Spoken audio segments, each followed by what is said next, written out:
மாவட்டத்திற்கு என்னென்ன தேவையோ அதெல்லாம் கொடுத்து கொண்டிருக்கின்றார் என்பதற்காகத்தான் நான் இதை சொல்ல கடமைப்பட்டிருக்கின்றேன். ஆக இப்படி திட்டங்களை கொண்டு வந்திருக்கின்றோம். இன்றைய தினம் பேசிய நமது நாடாளுமன்ற உறுப்பினர் அவர்கள் சொன்னார்கள், நிறைகள் இருந்தால் பாராட்டலாம், குறைகள் இருந்தால் சொல்லலாம் என்று.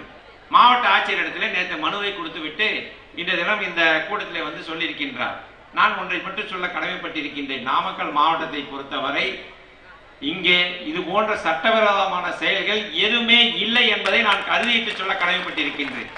எங்காவது 1-2 நடந்தால் உடனடியாக காவல்துறை அதிகாரிகளும் மாவட்ட ஆட்சியர் அவர்களும் உடனடியாக நடவடிக்கை எடுத்திருக்கின்றார்கள். இந்த நஞ்சடையார் பகுதியை பற்றி சொன்னார், இங்கே பத்திரிகை நண்பர்கள் இருக்கின்றார்கள், வேணால் சென்று பார்க்கட்டும். அப்படி நாடாளுமன்ற உறுப்பினர் அவர்கள் கூறியதை போல இருந்தால் நான் ஏற்றுக்கொள்கிறேன். இல்லை என்றால் அந்த நாடாளுமன்ற உறுப்பினர் சொன்னதற்கு பதில் சொல்ல வேண்டும்.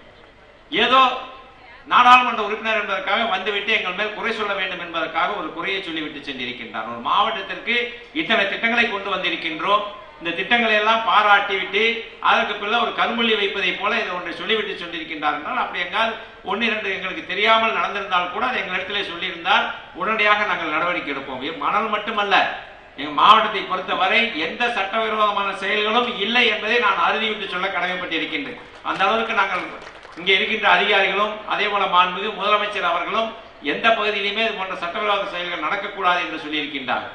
ஆக நாங்கள் சொல்லுவதெல்லாம் ஏதாவது மக்கள் குறை இருந்தால் மாவட்ட ஆட்சியரிடத்தில், எங்களிடத்தில் எதிர்க்கட்சி என்ற காரணத்தினால் எங்களிடத்தில் சொல்ல முடியவில்லை என்றால் கூட மாவட்ட ஆட்சியரை அணுகினார் என்று சொன்னால் உடனடியாக நடவடிக்கை எடுக்கின்றார். அது அவரே சொன்னார். நான் உடனடியாக தொலைபேசியில் சொன்னால் கூட அதிகாரிகள் நடவடிக்கை எடுக்கின்றார் என்று சொன்னார். அப்படி இருக்கின்ற போது அப்படி ஏதாவது இல்லவே இல்லை. ஏதாவது ஒன்று நடந்தால் என்ன நடக்கிறது என்று சொன்னால், மாட்டு வண்டியினுடைய குவாரி, லைசன்ஸ் பெற்ற குவாரி நடைபெற்றுக் கொண்டிருக்கின்றது. நன்றாக புரிந்து கொள்ள வேண்டும். மாட்டு வண்டியினுடைய குவாரி, லைசன்ஸ் பெற்ற குவாரி நடைபெற்றுக் கொண்டிருக்கின்றது. மாட்டு வண்டியில் அள்ளி வருகிறார், அதை அவர் தவறாக சொல்கிறார் என்று சொன்னால் இங்கே இருக்கின்றவர்கள் தான் அதை புரிந்து கொள்ள வேண்டும். அதற்கு மேல் உள்ளே செல்ல விரும்பவில்லை. ஆக இந்த மாவட்டத்தை பொறுத்தவரை இங்க தினம் நமது சட்டமன்ற உறுப்பினர்கள் பேசுகின்ற போது இந்த நாமக்கல் இருக்கின்ற குப்பையை அகற்ற வேண்டும், அந்த குப்பையை அகற்றுவதற்கு அதை தூளாக்குவதற்கு ஒரு டெக்னாலஜி வந்திருக்கின்றது, அதுக்கு 1 கோடி ரூபாய் வேண்டும் என்று அந்த மாவட்ட ஆட்சியர் கமிஷனர் எல்லாம் பேசுகின்ற போது சொன்னார்கள். உடனடியாக நான் அந்த நிதியை பெற்றுத் தருகிறேன் என்று சொல்லி ஒரு தனியார் கம்பெனியிடத்தில் பேசி சிஎஸ்ஆர் நிதியில நான் பெற்றுத் தருகிறேன் என்று சொல்லி திங்கட்கிழமை அழைத்து சென்று அந்த நிதியை நான் பெற்றுத் தருவேன். அதை இப்பொழுது திருச்செங்கோடு சட்டமன்ற உறுப்பினர்கள் பார்த்துக் கொண்டிருக்கின்றார்கள்.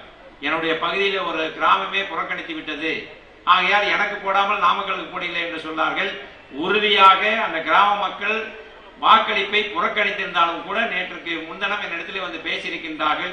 நான் சொன்னேன், உங்களுடைய கோரிக்கையை நிறைவேற்றுவதற்கு தான் அரசு இருக்கின்றது. வாக்களை புறக்கணிப்பது என்பது அது சரியான நடைமுறை கிடையாது. இப்பொழுது நீங்கள் வாக்கை புறக்கணித்ததனால் உங்களுக்கு தான் நஷ்டமே ஒழிய எங்களுக்கு நஷ்டம் கிடையாது. இருந்தாலும் நாமக்கல்லில் இது போன்ற ஒரு திட்டம் இருக்கின்றது, அது எப்படி செயல்படுகிறது என்பதற்கு முதல் கட்டமாக இங்கே செயல்படுத்தி அந்த திட்டத்திற்கு உங்களுக்கும் 1 கோடி ரூபாய் நிதியை நான் வாங்கி தருகிறேன் ஏதோ ஒரு கம்பெனியிலே சொல்லி என்று சொல்லியிருக்கின்றேன். ஆக அந்த பிரச்சனையும் முழுமையாக தீர்ப்பதற்கு அரசு நடவடிக்கை எடுக்கும் என்பதை இந்த நேரத்தில் சொல்லி மரியாதைக்குரிய அண்ணன் அவர்கள் இப்பொழுது விழுப்புரம் செல்ல வேண்டும். ஏனென்றால் நமக்காக காலையில் இருக்கின்ற கூட்டத்தை ஒத்தி வைத்து விட்டு இங்கே வந்திருக்கின்றார்கள். இப்பொழுது 3 மணிக்கு அங்கே விழுப்புரத்திலே கூட்டம் வைத்திருக்கின்றார்கள். ஆக நான் அதிக நேரம் எடுத்துக்கொள்ள விரும்பவில்லை. இந்த மாவட்டத்தை பொறுத்தவரை இங்கே இருக்கின்ற பத்திரிகை நண்பர்கள் பொதுமக்கள் நான் சொல்லுகின்றேன், இந்த 9 ஆண்டு காலத்தில் மாண்புமிகு அம்மாவுடைய அரசில் திட்டங்களை பொறுத்தவரை ஒவ்வொரு திட்டமும் நாங்கள் கொண்டு வந்திருக்கின்றோம். இந்த நாமக்கல் கூட்டு குடிநீர் திட்டம், அதாவது இந்த பகுதியில் இருக்கின்ற மக்கள் ஆற்றோரம் இருந்தாலும் கூட தண்ணீர் கஷ்டம் இருக்கிறது என்று சொன்னவுடன் உடனடியாக 150 கோடி ரூபாய் நிதியை ஒதுக்கி இப்பொழுது பணிகள் முடிகின்ற தருவாயில் இருக்கின்றது. நம்ம சட்டமன்ற உறுப்பினர்கள் சொன்னார்கள், என்னுடைய தொகுதியில் அதிகமான பிரச்சனை இருக்கின்றது, அந்த தண்ணீர் எட்டாக்கரையாக இருக்கின்றது, எனக்கு தனி கூட்டு குடிநீர் திட்டம் வேண்டும் என்று சொன்னார்கள். அதோடு எங்களுடைய குமராபாளையம் தொகுதியும் திருச்செங்கோடு தொகுதியும் சேர்ந்து 400 கோடி ரூபாயில திட்டப்பணிகள் இப்ப நடைபெற்றுக் கொண்டு இருக்கின்றன கூட்டு குடிநீர் திட்டம். அது மட்டுமல்லாமல் எனக்கு நகராட்சியில வேண்டும் என்று சொன்னார்கள். நகராட்சிக்கு தான் போதிய அளவு குடிநீர் நீர் இல்லை, அதற்கு ஒரு திட்டம் வேண்டும் என்று சொன்னார்கள். அதற்கும் 85 கோடி ரூபாய் நிதியை பெற்றிருக்கின்றேன் திருச்செங்கோடு நகராட்சிக்கு. ஆக இந்த அரசை காட்டிலும் வேறு யாருமே செய்ய முடியாது என்று சொல்கின்ற அளவிற்கு நாமக்கல் மாவட்டத்தில் நாங்கள் அத்தனை திட்டங்களையும் கொண்டு வந்திருக்கின்றோம். ஏதாவது இதற்கு முன்னால் இருந்தவர்கள் ஒரு திட்டத்தை கொண்டு வந்திருக்கின்றார்களா, ஒரு சாலையை கொண்டு வந்திருக்கின்றார்களா என்பதை தயவு செய்து சிந்தித்து பார்க்க வேண்டும்.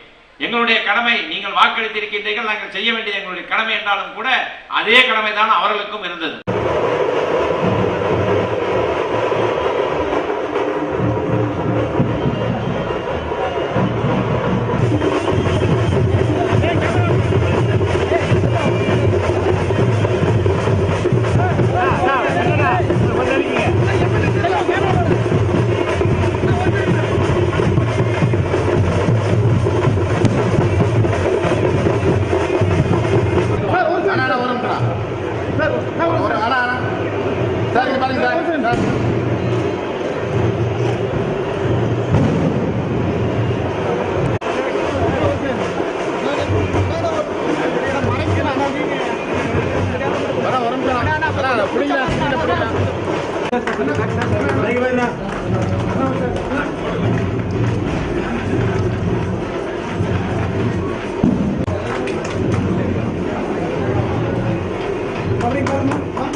நன்றியை தெரிவித்துக் கொள்கின்றேன்.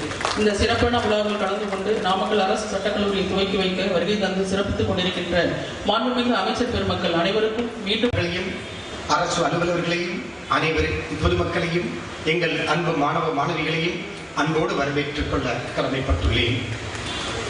இன்றைய சட்ட அமைச்சர் அவர்கள் மிகுந்த கருணையுடையவர், கருணை உள்ளம் கொண்டவர். நீதிமன்ற நீதிபதிகள் வரை அல்ல, இந்த உலகமே திரும்பி பார்க்கின்ற வரை பெரிய ஆட்களாக வர வேண்டும்.